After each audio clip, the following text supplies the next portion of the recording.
Manly Hall official, is glad to produce, publish and offer. Padma Sambhava Lamaism and Tibetan Philosophy. Los Angeles, California, January 1937.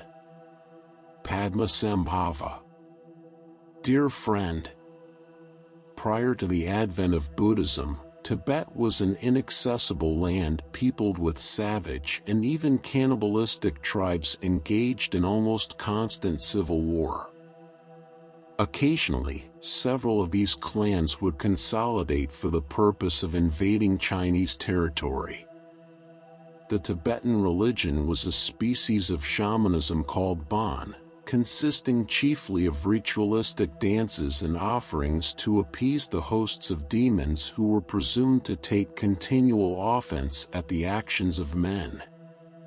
Prior to the coming of the Buddhist monks, the tribes of Tibet possessed no history or written language, and their arts and crafts were aboriginal when compared with those of their Hindu and Chinese neighbors.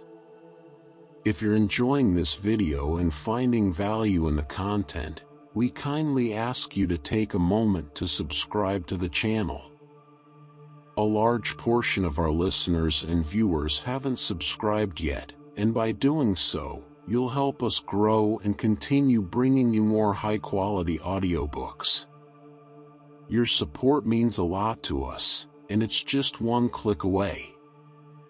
So, go ahead and hit that subscribe button to stay connected and never miss out on our latest releases.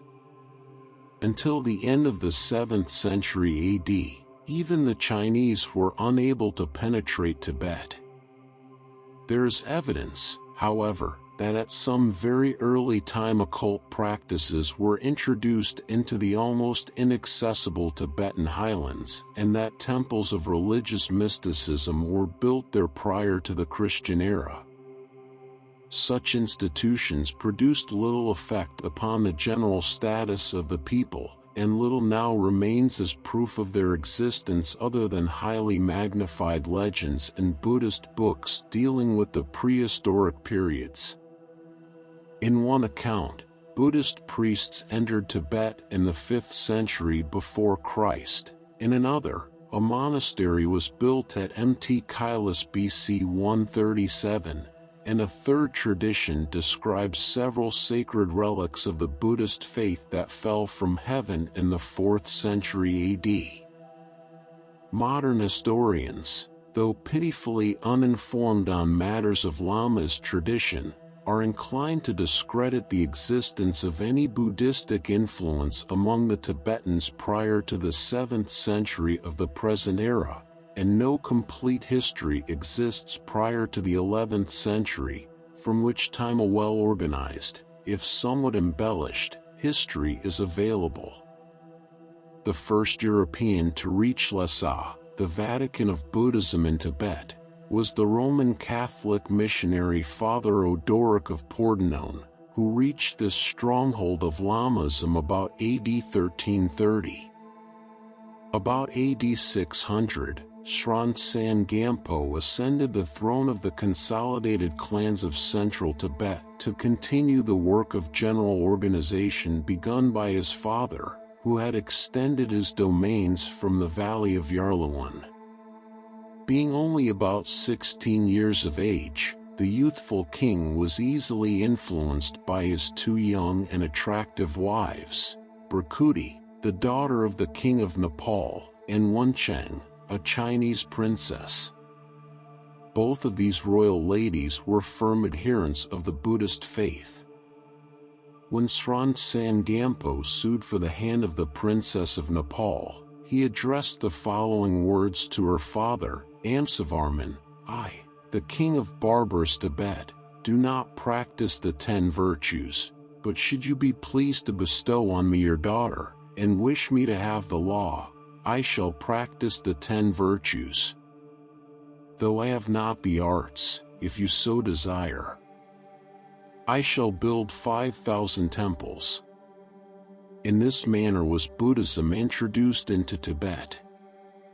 Srongtsen Gampo dispatched to India the wisest of his ministers, the illustrious Padma Sambhava, who remained studying for several years with Buddhist monks. He later returned to Tibet, bringing with him what has come to be called the Tibetan alphabet and several fundamental books of Buddhist scriptures.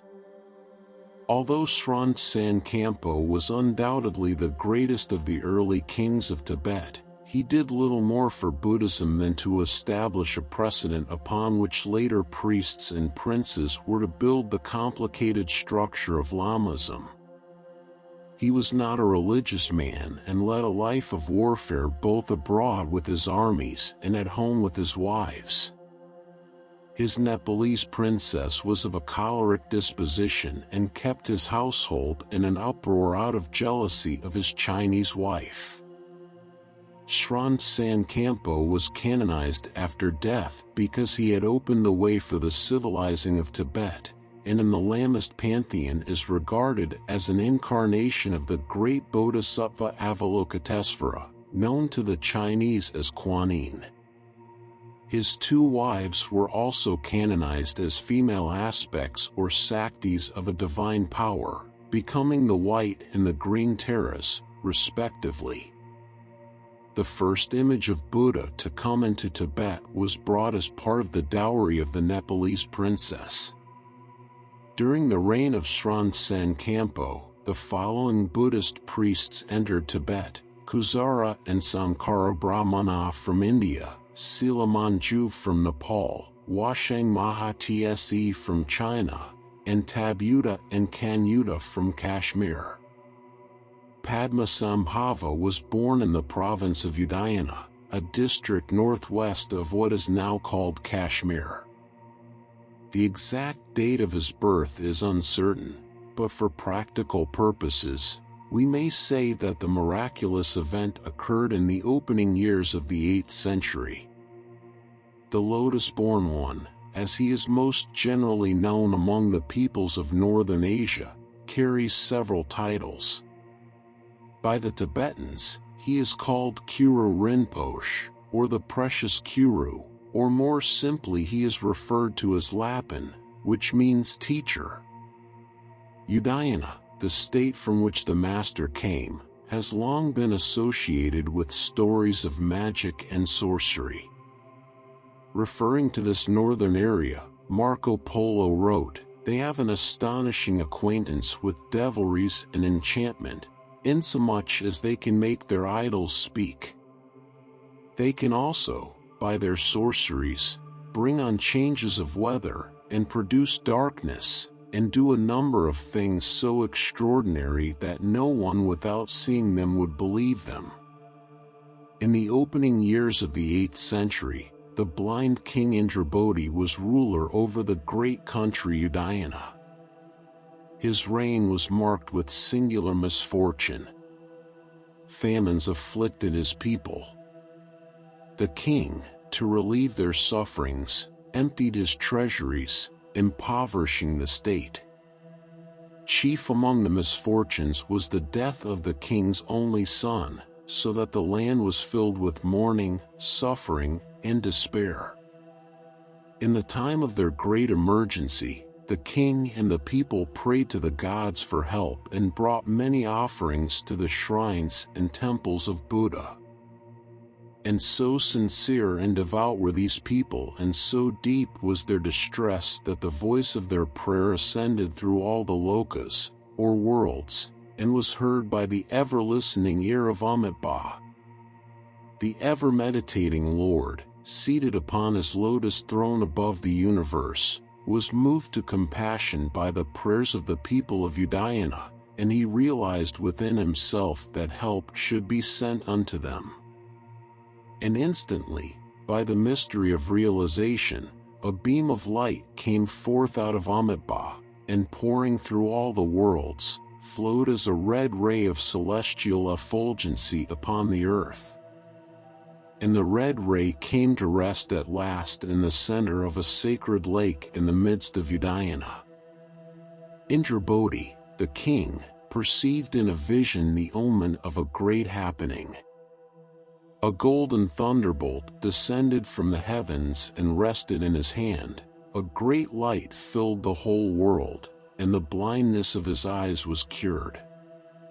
After the vision had passed, the king realized that a miracle had indeed been wrought, for his sight was restored, and word came to him that a rainbow of light had come down from the heavens and floated upon the lotus lake of Dhanakosha.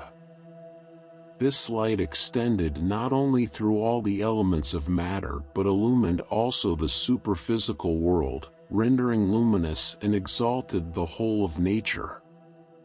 The king, deeply pious and fervently grateful for the divine intercession, entered into a boat and floated out upon the lake. Here he saw floating upon the water a lotus flower of transcendental beauty, far lovelier than any natural flower. In the midst of this lotus, seated upon its petals, was a beautiful and luminous child, bearing in his hand the thunderbolt and emitting from his body an indescribable radiance. Although the exact date is unobtainable, the event described is reported to have occurred on the 10th day of the 7th month of the Tibetan calendar, and the child was 8 years of age. According to the legend, King Indrabodhi fell on his knees in the boat, worshipping the glorious child. "Who art thou?" he cried. "Who is thy father? And what is thy country?" And the child made answer, "Who my father was, I know. I come in accordance with the prophecy of Sakyamuni, who said, 1200 years after me a person more famed than myself will be born from a lotus, and be known as Padma Sambhava the lotus-born, and he shall be the teacher of my esoteric mantra doctrine, and shall deliver all beings from misery." Many were the adventures and accomplishments of this divine child as he grew up under the patronage of King Indrabodhi. He associated himself early with magicians and sages until his reputation for learning spread throughout India. He attended the celebrated University of Nalanda, achieving extraordinary distinction for his knowledge of spells and enchantments. It was therefore with the greatest of satisfaction that he answered the call of the Tibetan nobles to bring the religion of Buddha over the great passes of the Himalayas to the remote villages of Inner Mongolia. Bearing in his hand the scepter of Indra, the Vedic god of the winds, and robed in the garments of his order, Padma Sambhava began his arduous journey, driving before him a number of oxen loaded with Buddhist scriptures. Arriving in the Northland, the magician-teacher began a series of combats with the demons and evil spirits that lurked in the fastnesses of the mountains and valleys. He overcame them all and received in each community the acclaim and veneration of the people. The Tibetan accounts of the victories of the blessed Guru over all the forces of evil, the Furies, the serpent gods, the witches, and a fantastic array of symbolical monsters, constitute a considerable literature. These stories exhibit to great advantage the saint's magical powers and profundity of knowledge. During his stay in Tibet, where he arrived in AD 747, Padma Sambhava not only conquered the hierarchies of demons which preyed upon the people, but also apparently successfully subdued the various tribes and states, binding them to an allegiance to the Buddhist faith. He forgave, it is said, most of the infernal creatures such as ghosts, spirits, and demons, and bound them also with his spells so that their power of evil was destroyed. He even preached the law of Buddha in the Shadowland so that even the specters might find the path to enlightenment. Having chosen 25 disciples to perpetuate his most secret and magical formulas, he finally prepared to depart from Tibet because other lands were in need of his instruction and presence. According to the Tibetan tradition, he remained in the Himalayan country for 50 years, but it is more probable that he made several journeys to Tibet over a period of years, visiting various countries en route. He brought much of the literature and science of India to the Tibetan people, and when his time finally came to depart from them, he gathered a considerable assemblage of the leaders of the countries and gave a lengthy address of advice and encouragement to the king, the priests, the nobles, and the people. He also explained where he had hidden books and manuscripts and secret inscriptions in sacred catacombs throughout the country. He also announced that his journey was to take him to the kingdom of Lanka, by which some modern scholars infer that he went to Ceylon. Another group believes that his destination was the island of Java, the place referred to in the Tibetan annals as the Island of the Copper Mountain. After Padma Sambhava had finished his farewell address to the people, a rainbow came down from the sky and surrounded him. For great beings appeared, and he entered into a celestial chariot and was carried away in the sky in a southwesterly direction, followed by a procession of devas and heavenly musicians, and the air was full of flowers. For 25 days and nights, the multitude remained assembled, and it was said they were able to see the blessed Guru's chariot moving like a shooting star through the sky, growing smaller and smaller until at last it disappeared over the southern horizon. The tradition goes on to say that the Guru's adventures continue even to the present day. Whenever a great king is in need of instruction, Padma Sambhava enters into him and lives for a certain time, and then, his work finished, he passes on to another country. In substance, therefore, we can say that the teacher's life was marked by uncertainties as to the dates of both birth and death. He is not generally included in lists of great teachers, but he certainly belongs among those mysterious mortals whose strange lives and amazing deeds have influenced the whole course of human progress. Fundamental tenets of Lamaism. The morals and ethics of Lamaism are derived principally from Hindu Buddhism, which has been treated in some detail in a previous lesson. In Tibet, however, the simple and austere pragmatism of Gautama is justified and demonstrated by an elaborate and complicated system of metaphysical speculation. In some instances, Lamaism deviates widely from Indian Buddhism to the degree of actually denying the earlier agnostic traditions of Buddha. This is particularly noticeable in the attitude of Lamaism towards evil. Gautama denied the existence of evil, whereas a considerable part of Lamaist ceremonialism is devoted to propitiating and appeasing evil spirits. The godless philosophy of Gautama thus becomes the basis of a complicated pantheism, celebrating the persons and powers of over 80,000 gods and demons. On the other hand, the groundwork of Lamaism is far more theologically scientific than that of ancient Buddhism in that it catalogues and orders practically every aspect of natural law, bringing all knowledge, sacred and profane, into one vast body of religious learning.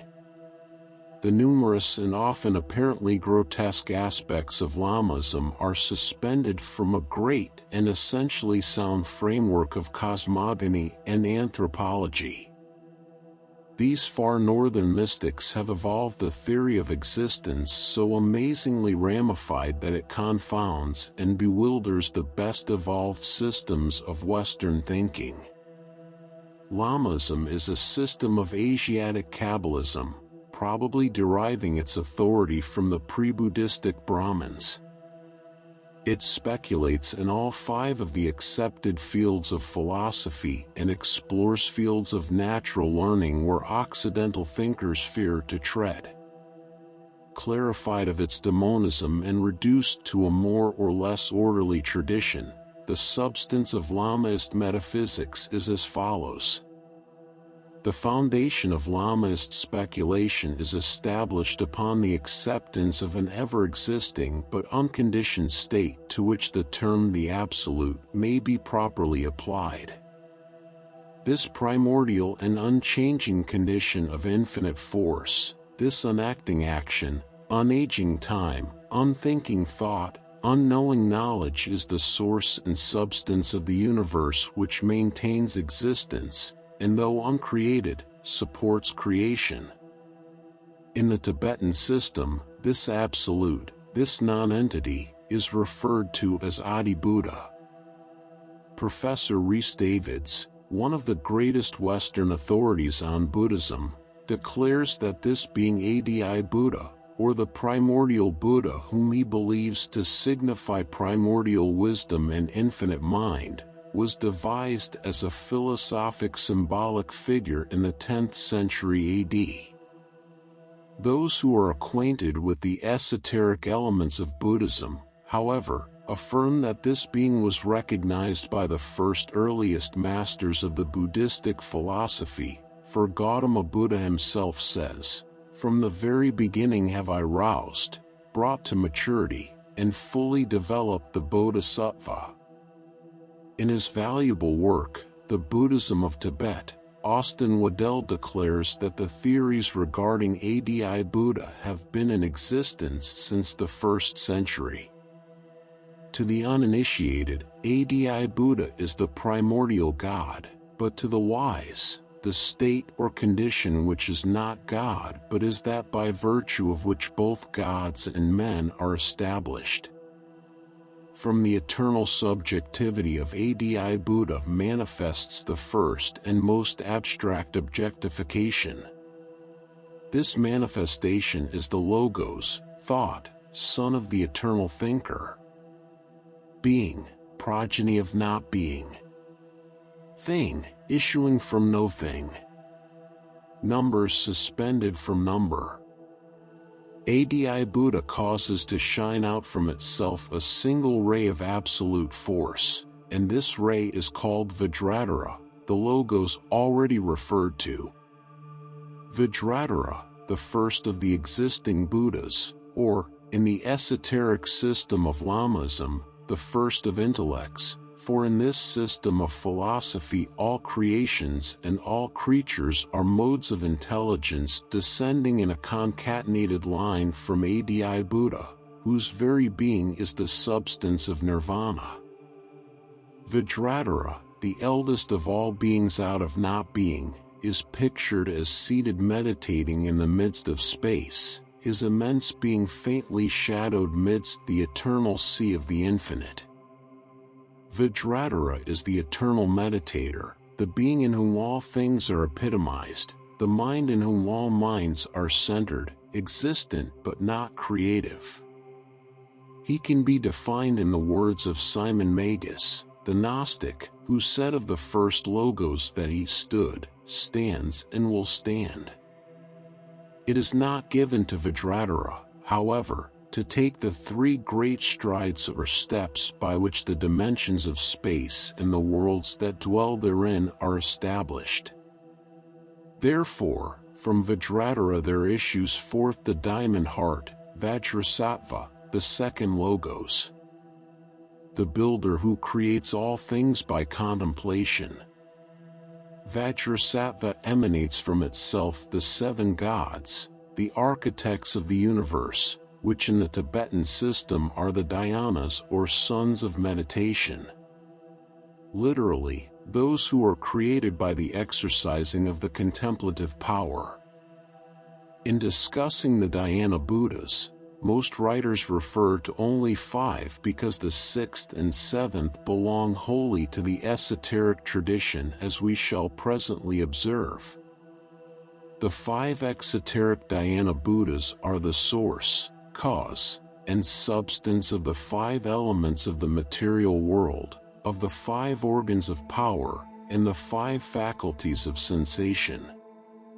The dhyana Buddhas, the sons of meditation, called the parentless or the primeval monads from the worlds of incorporeal things, may well be regarded as the vortices, or laya centers, or vital points upon which the intellectual sphere is elevated.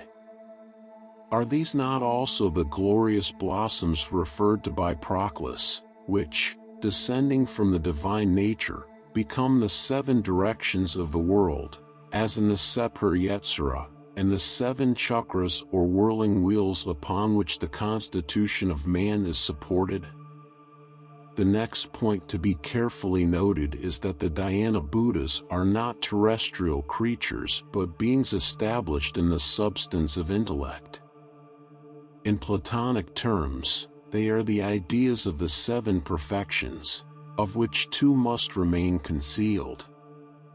The names of the 5 known dhyanas, together with the symbols with which they are associated by the Tibetans, are as follows. The first Dhyana Buddha is Vairocana. The mudra, or hand posture, is that of the Dharma chakra, or the turning of the wheel of the law. He is seated upon a throne supported by a lion. His color is white, his element ether, and his symbol or insignia is the wheel with 8 spokes. Because of his posture being that of the teaching, or turning of the wheel, he is regarded as the intellectual embodiment of the highest wisdom. In the Tantric banners, he is placed in the center and considered as the chief of the dhyanas. The second Dhyana Buddha is Akshobhya, whose hand posture is that of the earth touching, or the witness, for Buddha laid his right hand with the palm inward on his leg, pointing towards the ground to invoke the earth as a witness for his integrity at the time of the temptation by Mara. This is signified in the Bhasparsa.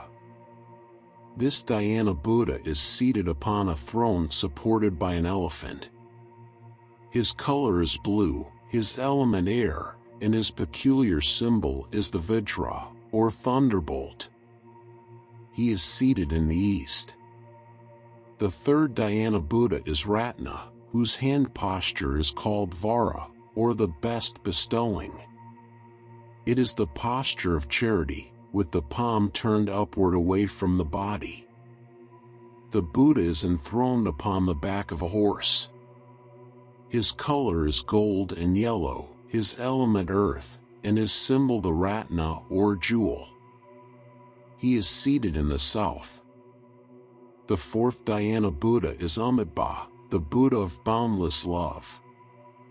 His hand posture is that of dhyana or meditation. The palms of the hands rest over each other in the lap. Sometimes a sacred vessel rests in the palms. The throne of Amitabha is supported by the peacock, his color red, and his element fire. His symbol is the Rakta Padma, the red lotus, and he rules over the west, where his heaven is located. The fifth, and last, of the Dhyana Buddhas is Amoghasiddha, whose hand posture is that of the blessings of fearlessness, in which the right hand is held upward before the body, with the palm to the front. This dhyana is seated on a winged dwarf, or unidentified creature called Shangshan. His color is green, his element water, and his symbol the Visvavajra, or crossed thunderbolt. He holds dominion over the northern corner of the world. Thus are the 5 powers established, and in many Oriental countries, figures of these dhyanas, or their reflections in the lower worlds, appear incorporated into their prolific religious art. These Dhyani Buddhas, writes H. P. Blavatsky, emanate or create from themselves by virtue of dhyana, celestial selves, the supermen bodhisattvas. These incarnate at the beginning of every human cycle on earth as mortal men, becoming occasionally, owing to their personal merit, bodhisattvas among the sons of humanity, after which they may reappear as Manushi, human, Buddhas. The Anapadika, or Dhyani Buddhas, are thus identical with the Brahmanical Manasaputra, the mind-born sons. According to the teaching of Lamaism, the Dhyani Buddhas are reflected downward through 4 worlds to become in the lowest, heroic personalities. Thus, the attributes of God in the first world become hierarchies in the second, sidereal bodies in the third, and divine men in the fourth.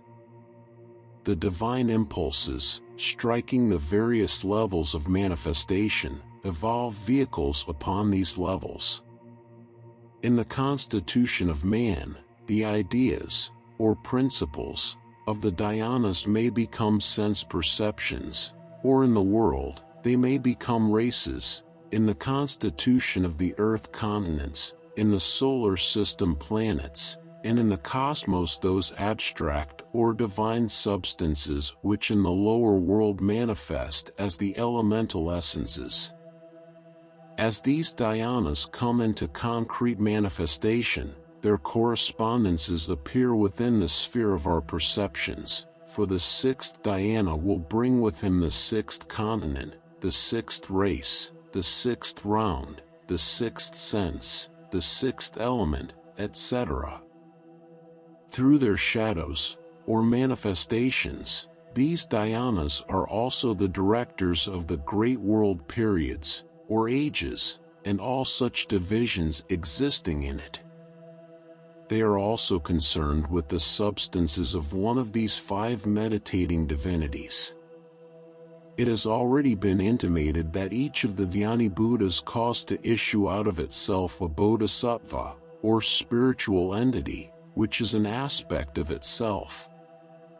These bodhisattvas are collective objectifications of the subjective dhyanis. In the active labor of creation, these dhyanas, in order to accomplish the molding of the several orders of life, project shapes or personalities which they overshadow. These overshadowed entities exist on several planes simultaneously, and through them, the forces of the dhyanas are manifested. Thus, in one sense of the word, the first root race upon the earth was a Vahan, vehicle, for the first dhyana Buddha. Therefore, the root race as a whole might be regarded as a bodhisattva, or body, for the expression of the wisdom of the diamond heart. Because it was established in wisdom and by wisdom, the first race could not perish from the earth. At the end of the first race, Vairocana incarnated as Samantabhadra, and was released in the form of the first Manushi or human Buddha, Krakokandra. The second dhyana Buddha, Akshobhya, at the end of the second root race, incarnated as Vairapani, and was released as the human Buddha Kanaka Muni. The third dhyana Buddha, Ratna, at the end of the third root race, incarnated as Ratnapani, and was released as the human Buddha, Kasyapa. The fourth dhyana Buddha, Amitabha, at the end of the fourth root race, incarnated as Avalokitesvara, and was released as the human Buddha, Gautama. The fifth dhyana Buddha, Amagasiddha, will incarnate at the end of the fifth root race as Visvapani, and will be released as the human Buddha Maitreya. When we consider the background of Gautama in this system, we find his descent from Adi Buddha through Vajradhara and Vajradhara as follows. He is from the dhyana Amitabha, the Lord of enlightened love, whose western paradise is open to all who have achieved virtue and integrity. His bodhisattva aspect is Avalokitesvara, from which has been derived the Kwanan concept of mercy, for Avalokitesvara is the origin of the Japanese Kwanan and the Chinese Kuan-Yin. The Dalai Lama of Tibet presumes to be the incarnation of Avalokitesvara, which reminds the student that the bodhisattva aspect did not cease when Gautama became perfected as the Buddha. This is because Gautama simply represents the personality in whom the bodhisattvic forces were perfected. These forces are universal and will remain throughout the kalpa. We find the universe upheld by the warp and woof of the divine names, even as the Tibetan world is upraised upon the crossed thunderbolts of Indra. These divine names are but another way of identifying the states or conditions which in the Buddhistic system are dhyanas and bodhisattvas. Zen, the highest form of Buddhistic tradition, assures us that all this concatenation of divinities but symbolizes modes of mind moving through the diversity of the phenomenal sphere. Whenever we assume a mode of mind, that mode becomes incarnate in us. The universe is upheld by 5 major modes which, manifesting through the planes, produce an infinite number of objects. It would probably be more correct to say that there are 7 modes of intellect, for the 2 invisible and unknown are also actually a manifestation, although we do not respond to their impulses consciously at the present time. The Dhyani Buddhas are collective ideas manifesting through their bodhisattvas, collective thoughts or minds, which, in turn, are revealed in physical life collectively through the racial brain and individually through highly evolved types, of which the highest in each case becomes the Manusha Buddha, or the human vehicle through which the law is released into expression. The order is, therefore, first an idea, then a mind to contain it. As idea manifests through mind, so mind, in turn, becomes temporarily represented through brain. Thus, Gautama is the brain of Avalokitesvara even as Amitabha is the idea. It would be a mistake, however, to consider that Amitabha, the boundless idea, should have no manifestation other than Gautama. Everything passing through the 5th of its 7 states is manifesting the Avalokitesvara forces and is under the control of that ray. An understanding of the metaphysical elements of Buddhism can only result from a knowledge of the Brahmanic framework of the system. We can summarize it in this way: from that which is eternal, Atma, issued Buddhi, the link, and Manas, the diamond heart. From Manas, or mind, come forth the 7 meditations, or thoughts, of which 5 have come to be known and 2 remain concealed. Upon these thoughts, all creation is established, and the reactions or reciprocal relations of these thoughts produce the complexes and reflexes of life. In every case, the pure thought, or meditation, comes to the rescue of the confused condition. The heterogeneity arising from the blending of divergent modes is clarified by the periodic appearance in each of the 7 ages of the pure thought of that age, which thought, embodied in a perfected mortal, releases the age from bondage to confusion and error. When the 7 thoughts of the eternal thinker have been released to their primitive state of suspension above action, by meditation, then the diamond heart will cease to feel or know the 7 dhyanas or modes of intellect. Instantly these will cease, and the heart itself will retire into the eternal meditating Buddha, who in turn will be absorbed into the absolute state. Nothing is real but Adi Buddha, and all existence consists of conditions arising from the various forces of ignorance of this fact. The Buddhas are established to correct, through their teachings and lives, those forms of ignorance which cause man to forget that the universe is composed simply of thoughts and dependent for existence upon the directionalization of the wills of the 7 jnanis, whose meditations, reflected into every atom of space, established the inevitability of the septenary law in nature. Extracts from Tibetan philosophy. Whatever is unpleasing to yourself, do not do to another. Whatever happiness is in the world has all arisen from a wish for the welfare of others. Whatever misery there is has arisen from indulging selfishness. There is no I like the understanding, no blindness like ignorance, no enemy like sickness, nothing so dreaded as death. A king is honored in his own dominions, but a talented man everywhere. The four precipices in speech. If speech be too long, it is tedious; if too short, its meaning is not appreciated; if rough, it ruffles the temper of the hearers; if soft, it is unsatisfying. The 8 acts of low-born persons. Using coarse language, impoliteness, talking with pride, want of foresight, harsh manners, staring, immoral conduct, and stealing. The 10 faults.